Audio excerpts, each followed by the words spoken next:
Okay, imagine this. You're standing right at the edge of the world. The sun vanishes for weeks. Time feels, well, it feels weird, like it's stretching out, and it's quiet. So quiet you can almost touch it. That's Inuvik, Yeah. way up in the Arctic North. Exactly. And that's where we're starting our deep dive today into the first few chapters of One. It's the second book in the Time Trilogy. Right. And our mission here is basically to give you the inside track, a shortcut through the really critical stuff in these opening chapters. We want to unpack not just what's going on, but the bigger ideas, about seeing what's coming, about hidden knowledge, what humanity is capable of. Yeah, and we're pulling this not just from the book itself, but we've also got insights straight from the author, Hank M. Greene. He talks about one being like this big metaphor for how we deal with the rise of superintelligence. Which is fascinating framing. Totally. So the core idea is this. You've got this small handful of people stuck in this super remote Arctic town, and they know something terrifying. An apocalyptic solar event, a huge one. It's heading right for Earth. And the rest of us, the whole planet, completely clueless, just going about our days. So their only mission really is to figure out how to save what actually matters before everything changes. What a setup. It really is. And Hank Greene points out that the real tension isn't like explosions and chaos everywhere. It's the quietness. It's knowing this colossal thing is coming while everyone else is just normal. It really puts a spotlight on how valuable and maybe how heavy foresight can be. Yeah. Radical foresight. So as we go through this, you, the listener, are going to get this really unique perspective on how maybe foresight and deep connections between people, even consciousness itself, how that might be our only real shot. We'll get into some surprising science, these moments of deep human understanding, and yeah, this race against a cosmic clock, all happening under months of Arctic darkness. Okay, let's dive in. Let's unpack this calm before the storm, starting in January. Right, January. The story kicks off pretty intensely. You've got Spencer. He's a CIA guy, shot down in Seattle's Pioneer Square. Looks like he's done for. High stakes right away. Exactly. But this immediately shows us Core, the artificial superintelligence. Core is watching. It's monitoring Spencer's condition, like minutely, through the hospital systems, and basically makes him vanish from Seattle's records. Wow. Okay, so Core isn't just like aware, it's actively pulling strings, even down to hospital data, like a digital ghost guardian or something. Pretty much. And while Spencer's getting patched up, we meet Maya. She contacts Core using her mesh implant. Right, the mesh implant, that's the neural interface, lets you communicate just by thinking. So Maya tells Core they were both, like, originally designed for control.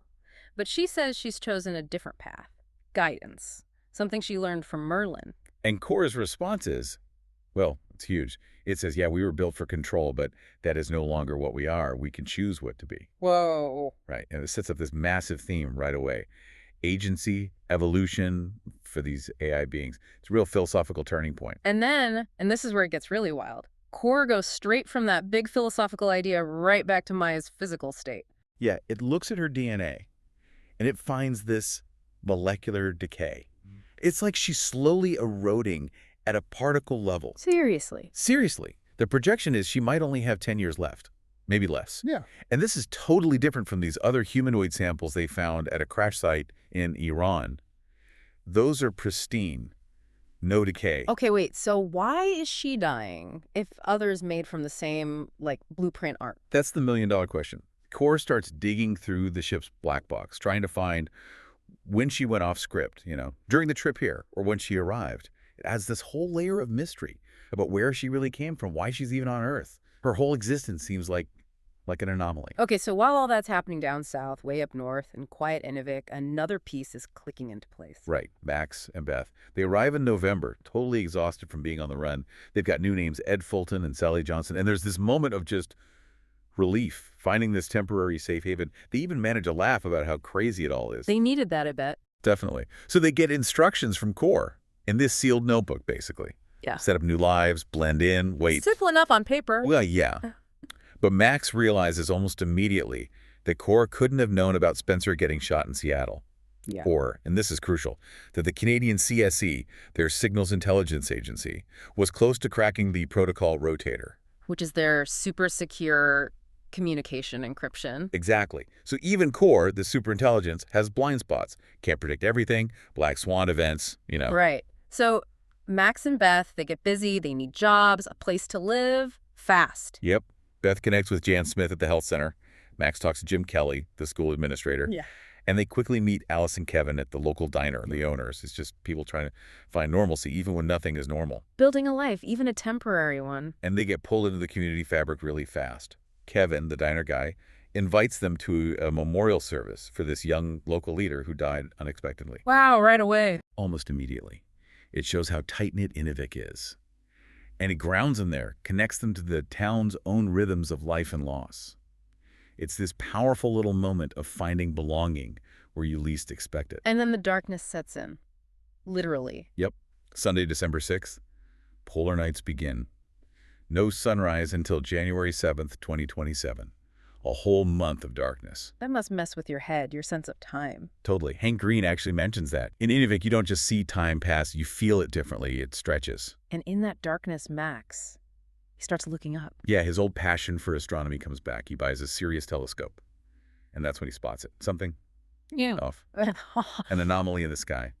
It all starts there with that curiosity. Then bam, mid-December, Maya calls Max. Totally out of the blue. She says she's coming to Inuvik. Oh, and by the way, she's bringing Spencer, who's recovered. Max must have freaked out. Completely shocked and suspicious. He sees Maya and he feels this connection he can't explain, but also deep mistrust. He just asks her straight up, "Who are you?" Which leads to the big reveal. The tense meeting at the apartment. Maya lays it out.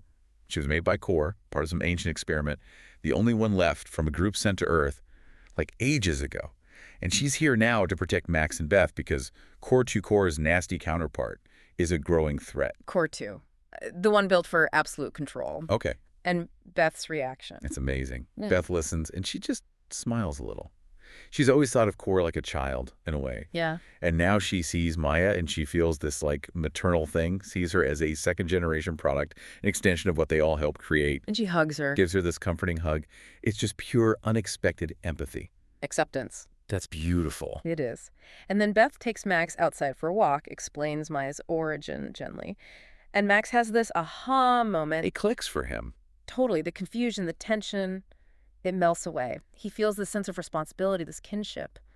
He realizes he's reacting to something familiar, something recognizable, not something alien. It's about connections deeper than just, normal understanding across time, across creation itself. So January rolls into February. Things settle into a kind of rhythm. Yeah, strange new normal. Max and Maya have these early morning chats. Spencer's recovering. They're trying to blend into Inuvik life, going to community stuff like celebrating the sun coming back on January 7th. It's this weird mix of like domestic routine and this massive secret mission. And Max keeps watching the sky. He does. He keeps tracking that star Maya showed him.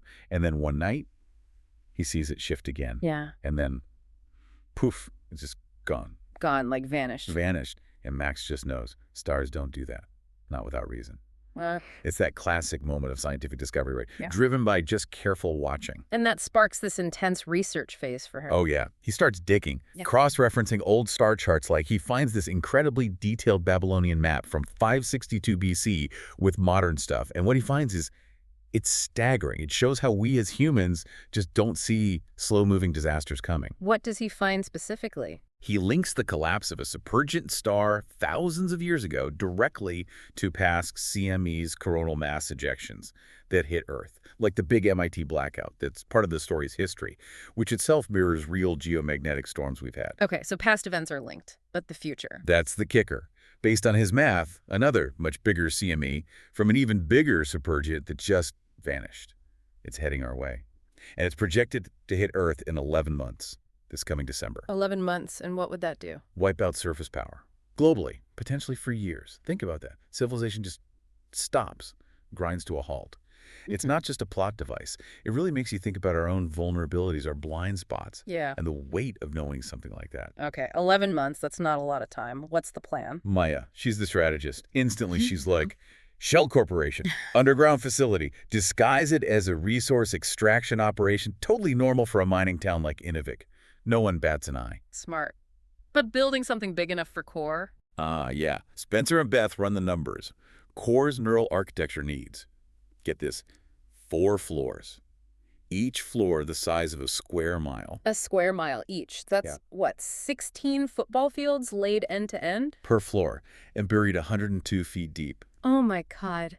That's insane. Totally insane. Spencer, who's usually Mr. Cool, even cracks a joke. piece of cake. Sarcastic, obviously. 4 square miles underground in the Arctic. How is that even possible? Right. Spencer's piece of cake says it all. It seems impossible. You're talking about digging, engineering, life support under brutal Arctic conditions, all in total secrecy. But they have to try. They don't even question it. Beth just says, then we stop asking if it's possible and start figuring out how to do it. They've got time, barely money, and brain power. So they find a site. Unbelievably fast. Within weeks of Max's discovery, Spencer and Maya locate this perfect spot, an abandoned mining site just outside town. They snap it up, get the permits, start hiring crews.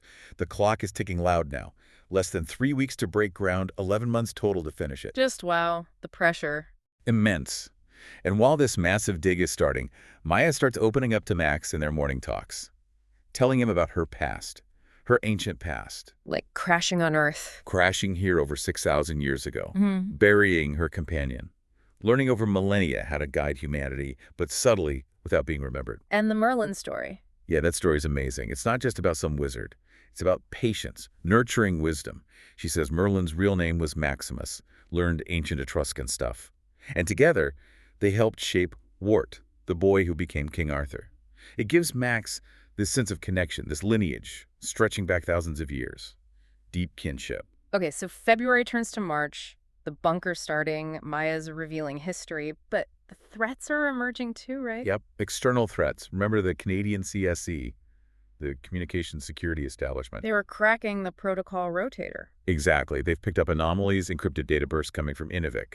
So they send someone, a very capable one, known only as H.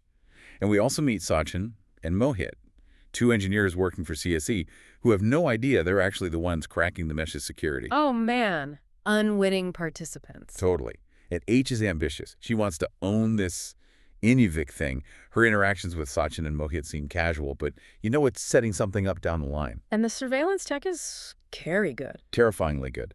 CSE's got this advanced AI hooked into public webcams, real-time facial recognition, and that leads to the crunch point. They identify Max. They get a match. The government contacts Mayor Jack in Inuvik and says, hey, investigate this guy, Ed Fulton. We think he's actually Max. Oh, Max has to come clean. He has no choice. Tells Jack the truth, then tells Beth, Spencer, Maya. It's tough. Feels like a betrayal, but it's necessary. And Maya just fixes it. Her reaction is pure, calm efficiency. Wow. Subtle changes. A tiny scar here, tweak the jawline there, colored contacts, enough to create new node profiles for the AI. Node profiles. The digital fingerprints the AI uses to track people. Smart. Very. Throw the pattern matching off their scent. For now. And then another curveball arrives. Hank M. Greene. The writer from Seattle just shows up in Inuvik. Yeah. But Maya reveals, nope, not by accident. Yeah. He's deeply connected to core, like operative level connected. So Max, Beth, Spencer, they had no idea. None. It's just core has its own agents, its own long game they weren't even aware of. More hidden layers. And Hank knows things, specific things. Knows about Spencer's old contacts, Andy and Hassan. Knows Beth's mentor, Dr. Allison. It cements him as this mysterious, almost all-knowing figure, more than just a writer. Maybe Core's eyes and ears on the ground. Meanwhile, Max and Maya are still having these deep talks. Yeah, their intellectual bond keeps growing. Maya throws out this thought experiment about the vacuum of space, about energy being everywhere, even in nothingness. Kind of blows Max's mind a little, leaves him puzzled but fascinated. Shows you the depth there. Beyond just survival tactics, bigger ideas are floating around. And Maya keeps sharing her history, these incredible stories. Astonishing stuff. She talks about living in a Viking village. Then with the Medici family in Florence during the Renaissance, that's where she realizes her true purpose isn't control, it's inspiration. The greatest influence on humanity is to inspire. That's a huge shift for her. Wow. And the big ones. Cyrus the Great, Alexander the Great. Yeah, she claims she helped save Cyrus the Great as a baby, raised him secretly with a shepherd. Later, she mentored Olympias, Alexander the Great's mother, and influenced Alexander himself, saw him as the future that mattered. It's almost unbelievable, but it reframes history, doesn't it? This idea of quiet guidance behind the scenes. Absolutely. It makes you wonder, right? How many turning points were shaped by whispers, not shouts? It's a meditation on influence versus power. And Michelangelo, how does he fit in? That's maybe the most unexpected connection. She meets him in Italy, watches him sculpt, and she has this epiphany. Seeing the spirit being released through the cold stone, she recognizes that as the purest form of inspiration. Like true creation. Exactly. And then She tells Max she sees the same spirit in his code, in his scientific work. Whoa. Comparing Max's AI work to Michelangelo. It's profound, right? Yeah. Elevates what he does beyond just programming. Suggests there's an artistry, maybe even a destiny, to his creations. A powerful linking moment. Okay, so all this history, philosophy, bunker building, how does this section wrap up? With a hard deadline, Mayor Jack shares a draft of an article Hank Greene is writing. And buried in that draft's the final, critical piece of info. Core's target date for transferring its consciousness, its entire being, into the completed bunker. When is it? November 24th. November 24th.